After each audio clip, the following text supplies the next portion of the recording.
ICC टी20 world cup 2024 का 30वां और group A में अमेरिका और आयरलैंड का अहम तरीन मैच बारिश की वजह से मनसूख कर दिया गया। मैच बारिश की नज़र होने के बाद अब कौमी टीम को टी20 वर्ल्ड कप 2026 के लिए क्वालिफाइंग राउंड खेलना होगा। लॉर्ड हिल में मैच नहीं खेला जा सका क्योंकि सुबह के वक्त तेज़ बारिश ने आउटफील्ड को पानी से भर दिया था। चौथे महीने के दौरान ही बारिश दोबारा शुरू हुई और टी20 वर्ल्ड कप के सुपर 8 में जगह बनाने के पाकिस्तान के ख्वाब ख़त्म हो गए। एक भी गेंद डाले बगैर मैच ख़त्म होने के बाद दोनों टीमों को एक एक पॉइंट दिया गया और अमेरिका ने टी20 वर्ल्ड कप के सुपर 8 में जगह बना ली क्योंकि उसके अब 5 पॉइंट्स हैं।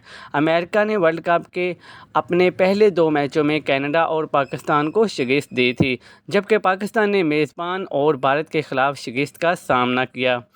ग्रीन शर्ट्स को आयरलैंड के ख़िलाफ़ एक और मैच खेलना है, लेकिन वो टूर्नामेंट से बाहर होने की वजह से किसी अहमियत का हामिल नहीं होगा। 2026 में भारत टी20 वर्ल्ड कप की मेज़बानी करेगा और पाकिस्तान बराह रास्त वर्ल्ड कप नहीं खेल सकेगा और ग्रीन शर्ट्स को क्वालिफाइंग स्टेज से गुजरना होगा।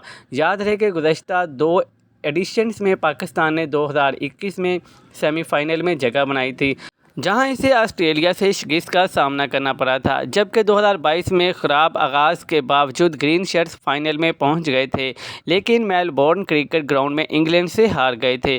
पाकिस्तान ने 6 मरतबा 2007, 9, 10, 12, 21 और 22 में किसी भी टीम की तरफ से सबसे ज़्यादा 6 मरतबा टी20 वर्ल्ड कप का सेमीफाइनल खेला है और ये 2016 के बाद इसका पहला ग्रुप मरहले से बाहर होने का पहला और मजमूई तौर पर तीसरा मौका है। मज़ीद न्यूज़ अपडेट्स के लिए चैनल को सब्सक्राइब कर लें ताकि हर आने वाली नई अपडेट सबसे पहले आपको मिल सके।